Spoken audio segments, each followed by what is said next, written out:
Selamat malam, puji Tuhan. Shalom, kaum wanita yang dikasihi oleh Tuhan Yesus Kristus. Berjumpa lagi pada ibadah kaum wanita. Tak terasa kita seharian mungkin bekerja lelah, capek, tapi bersyukur malam ini kita bisa kembali mendengar firman Tuhan. Sebelumnya mari kita berdoa. Terima kasih Tuhan buat segala kebaikan-Mu yang sudah memimpin, menolong, memberkati, memelihara, melindungi, menjaga kami sepanjang hari ini dan malam ini. Kami mau sediakan hati untuk mendengar sebagian daripada firman-Mu. Urapi kaum wanita yang ada, supaya lewat firman-Mu kami dimampukan, dikuatkan, sehingga kami menjadi pemenang, bahkan lebih dari pemenang dalam menghadapi hari-hari ini. Urapi hamba-Mu, urapi seluruh kaum wanita. Segala kuasa iblis kami tolak keluar di dalam nama Yesus. Dan kami mau sambut firman-Mu dalam nama Yesus. Amin. Puji Tuhan. Selamat malam. Firman Allah malam ini saya berikan judul merasa diabaikan. Ibu-ibu, adakah di antara kita yang merasa diabaikan? Nggak enak ya kalau orang diabaikan, dicuekin. Entah itu oleh anak, entah itu oleh suami, entah itu oleh tetangga, oleh teman, bahkan sahabat yang tiba-tiba mengabaikan kita. Nah, saudara, perasaan seperti itu sebetulnya bisa aja menghampiri setiap wanita. Jangankan kita, pemazmur, dia pernah mengalami hal seperti itu. Kita baca ayat pertama kita, Mazmur 142 ayat 5. Pandanglah ke kanan dan lihatlah, tak ada seorang pun yang menghiraukan aku. Tempat pelarian bagiku telah hilang. Tidak ada seorang pun yang mencari aku. Nah, saudara, posisi seperti ini memang adalah posisi yang tidak enak. Karena ini merupakan ungkapan kesedihan, merasa sendiri, merasa tidak ada yang peduli, tersisihkan, nggak punya teman, dan sebagainya. Nah, banyak kali hal ini menghampiri, khususnya ibu-ibu ya, kaum wanita. Karena sifat wanita itu biasanya berteman pun berkelompok-kelompok. Kan ada yang namanya sosialita antara kalangan orang atas, pejabat, sesuai dengan tingkatan ekonomi, strata sosial, dan sebagainya. Dan kalau kita tidak memiliki semua yang saya sebutkan tadi, kadang membuat kita minder, rendah diri, merasa orang gak peduli sama kita, tidak menghargai kita. Nah, tidak sedikit orang yang memiliki perasaan seperti itu, akhirnya memilih untuk berputus asa.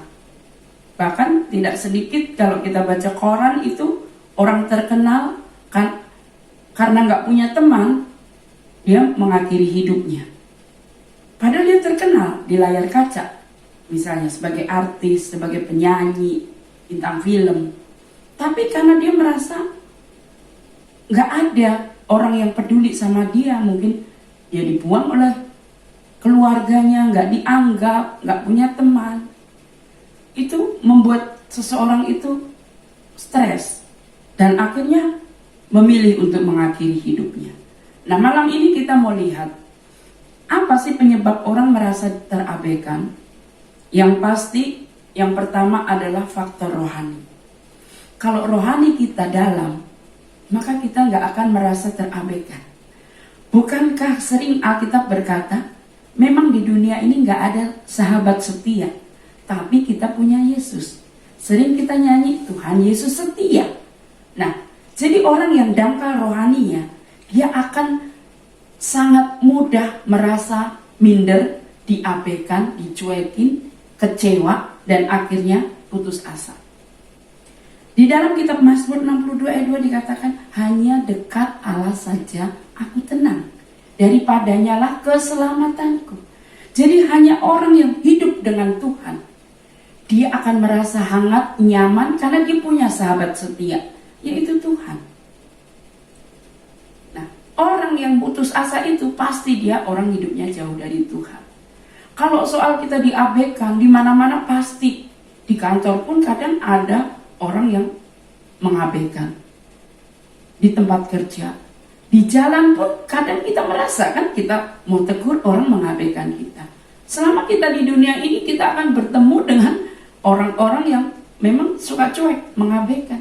Bahkan bayi pun bisa, perasaannya sudah diabaikan.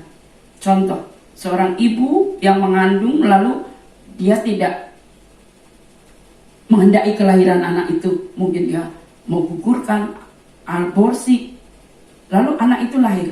Dia akan lahir menjadi seorang anak yang tertolak. Kalau tidak ada doa, kelepasan, dia pun akan menjadi pribadi yang mudah minder, mudah tersinggung, mudah kecewa. Nah, selalu ada jalan keluar di dalam Tuhan. Walaupun bayi itu tertolak, banyak anak tertolak akhirnya menjadi orang-orang yang sukses. Kenapa? Karena mereka menemukan jalan keluarnya. Apa itu? Rohaninya kuat, rohaninya terpenuhi, dia hidup dekat dengan Tuhan. Dan yang kedua, sudah saya singgung tadi, faktor sosial. Kemanapun kita pergi, kita akan bertemu apa yang namanya kelas-kelas ya. Naik pesawat aja ada kelas ekonomi, VIP, apalagi dalam pergaulan pasti. Walaupun kita berkata kita harus bergaul sesama, kita menasihati anak kita sendiri melakukan itu, tapi kan dunia ini terdiri dari banyak orang dan kita nggak bisa mengatur orang. Nah, faktor sosial itu pun bisa membuat kita merasa terabaikan. Di antaranya ekonomi, jabatan, kekayaan yang sudah saya singgung tadi. Nah, yang ketiga, faktor apa? Psikologi. Psikologi itu perasaan saja. Sebetulnya orang biasa-biasa saja menerima kita apa adanya, tapi kita merasa cuman perasaannya. Dalam Rom pasal 15 ayat 7, demikian firman Tuhan. Sebab itu terimalah satu akan yang lain, sama seperti Kristus juga telah menerima kita untuk kemuliaan Allah. Nah, kalau kita tahu kebenaran ini, kita yang mengatakan dan meyakini bahwa kita harus menerima satu dengan yang lain. Seperti Kristus menerima kita. Kita orang berdosa, diselamatkan, diangkat, diterima oleh Tuhan. Nah, kita memperlakukan orang juga harusnya demikian. Nah, kalau kita bisa memperlakukan orang lain, menghargai, menghormati, menerima apa adanya, maka kita tidak perlu merasa tertolak. Karena apa? Tuhan aja menyayangi kita, mengasihi kita. Jangan takut ditolak manusia, takutlah kalau ditolak Tuhan. Ya, kalau cuma ditolak manusia nggak masalah, saudara. Jangankan saudara kita, kawanita saya, Musa, dia nabi besar. Umat Israel tahu bahwa Musa ini adalah seorang utusan Tuhan. Tapi apa Musa tidak pernah merasakan penolakan? Bahkan sebelum dia diangkat Tuhan menjadi pemimpin umat Tuhan, dia sudah diuji dalam hal ketertolaan ini. Kalau saudara ingat, satu kali Musa bertemu dengan bangsanya, bangsa Ibrani berkelahi dengan orang Mesir. Lalu dia bela orang Ibrani ini. Tanpa sengaja orang Mesir ini mati. Nah, lalu dikubur supaya tidak ketahuan.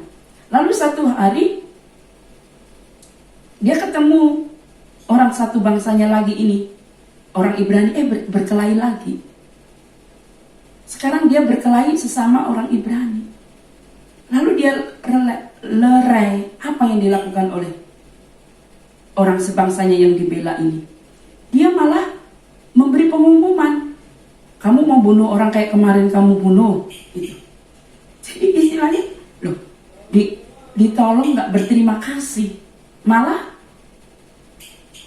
mentong, ya, malah memukul dari belakang. Nah, itulah keadaan dunia. Musa mengalami. Nabi Yeremia, kalau saudara baca dalam Yeremia 7 ayatnya yang ke-24, bukan hanya ditolak, tapi bangsa yang dia beri pesan dari Tuhan itu membelakangi. Artinya apa? Memberi punggung. Bukan mukanya, punggungnya. Melengos ya istilahnya. Ada di dalam Yeremia 7:24, demikian firman Tuhan. Tetapi mereka tidak mau mendengarkan dan tidak mau memberi perhatian. Melainkan mereka mengikuti rancangan-rancangan dan kedegilan hatinya yang jahat, dan mereka memperlihatkan belakangnya dan bukan mukanya. Nah, seorang nabi besar yang diutus Tuhan, Yeremia, ditolak saat dia menyampaikan pesan Tuhan kepada umat Tuhan bangsa Israel. Padahal bangsa Israel disebutnya umat Tuhan. Berarti udah biasa menerima pesan nabi. Saat itu kan ada nabi. Nabi itu memang tugasnya memberi pesan dari Tuhan. Itu memang sudah seperti itu. Tapi malah dibelakangi. Diplengosin oleh bangsanya. Jadi biasa dunia, kita memang bukan berasal dari dunia. Pasti dunia ini akan menolak kita. Apa Yesus nggak pernah ditolak? Alkitab jelas mencatat. Ketika Yesus pergi ke Nazaret, tempat dia dibesarkan, mereka menolak Yesus. Sehingga tidak ada satupun mujizat yang terjadi di Nazaret. Juga di dalam Yohanes 1 ayat 11, demikian firman Tuhan. Yesus datang kepada umat kepunyaannya, tetapi orang-orang kepunyaannya itu tidak menerimanya. Loh, orang kepunyaannya, bangsanya, umatnya, Yesus datang, malah ditolak. Jadi penolakan itu sebetulnya luar biasa. Supaya kita tidak merasa tertolak, terabaikan. Yang pertama tadi, mari kita memiliki rohani yang kuat, hidup dekat dengan Tuhan. Ya, kalau kita hidup dekat dengan Tuhan, maka kita akan menjadi orang yang tidak mudah tersinggung, tidak merasa tertolak, karena kita punya sahabat setia, sahabat sejati, yaitu Tuhan Yesus Kristus.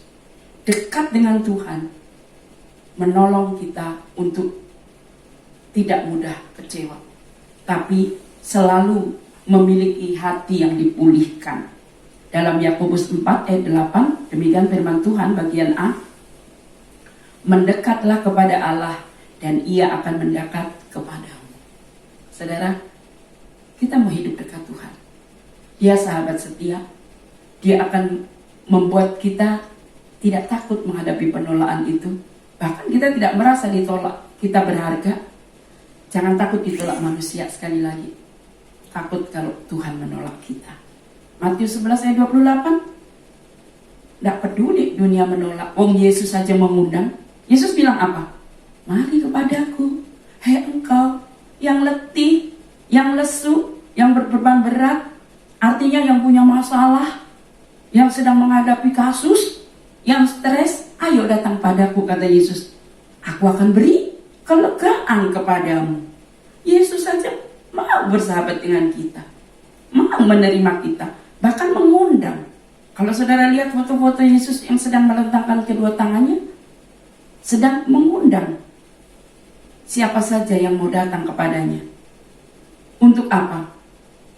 Menceritakan masalah, keluhan, mengungsi kepada Tuhan. Dunia ini mana ada orang yang mau didatangin orang yang punya masalah. Kalau orang banyak uang, diterima pasti. Tapi kalau orang lagi punya masalah, pasti nggak mau terima. Nah, kita punya Tuhan, Dia terima kita apa adanya. Dan yang kedua, mari kita mau bangun hubungan dengan sesama. Bukankah di dalam Amsal 17 ayat 17 saya bacakan, demikian firman Tuhan, seorang sahabat menaruh kasih setiap waktu dan menjadi seorang saudara dalam kesukaran. Saudara, firman Tuhan itu ajaib, luar biasa, dahsyat. Seorang sahabat menaruh kasih setiap waktu. Persahabatan dalam Kristus, kita tidak mengenal mau senang, susah. Kita akan tetap memiliki kasih yang sama. Menjadi seorang saudara bahkan dalam kesukaran. Ayat terakhir, Galatia 6 ayat 2. Demikian firman Tuhan. Bertolong-tolonganlah menanggung bebanmu. Demikianlah kamu memenuhi hukum Kristus. Kalau kita melakukan firman ini, saya terlalu yakin dan percaya, gak ada itu alasan bagi kita untuk merasa tertolak. ditolak oleh orang teman. Biarkan dunia menolak kita, tapi tetap percaya bahwa kita orang yang berharga, dikasihi dan disayang Tuhan. Sehingga hati kita terus dari hari ke hari dipulihkan. Hati yang dipulihkan itu, saudara, akan terus bersuka cita, akan terus mengalami karya Tuhan yang besar. Beda dengan hati yang penuh kebencian, luka batin, kekecewaan. Saudara, wanita tidak akan mengalami berkat-berkat Tuhan, mujizat-mujizat Tuhan. Tapi malam ini, mari kita mau selalu memiliki hati yang dipulihkan. Dunia boleh mengecewakan, menolak. Ingat, Yesus saja ditolak. Nabi besar ditolak, apalagi saudara dan saya. Tapi jangan takut kalau ditolak, diabaikan manusia. Hanya kita boleh takut kalau Tuhan yang menolak kita. Selama Tuhan berkata, mari kepadaku. Selama Tuhan berkata, aku akan memberi kelegaan kepadamu. Hidup dekat dengan Tuhan, maka kita akan tenang. Demikian firman Tuhan, mari kita berdoa. Terima kasih Tuhan buat firman-Mu malam ini yang mengingatkan kepada kami kaum wanita supaya kami tidak memiliki hati yang mudah tersinggung, kecewa karena merasa diabaikan dan ditolak. Karena kami percaya hidup kami adalah milik Tuhan. Tuhan begitu baik, menghargai, bahkan mengundang kami untuk selalu datang hidup dekat dengan Tuhan. Ajar kami untuk melakukan firman-Mu sehingga kami boleh berbagi kepada banyak orang. Bahkan ketika kami bertemu dengan orang-orang yang merasa tertolak, kami pun bisa menjadi kepanjangan tangan Tuhan untuk menjadi sahabat yang baik dalam kesukaran bagi orang lain. Terima kasih Tuhan, berkati kaum wanita yang ada, beri kekuatan kesehatan, supaya kami cakap mampu menghadapi hari-hari ini dengan penuh berpengharapan hanya kepada Tuhan Yesus Kristus. Dalam nama Yesus kami berdoa.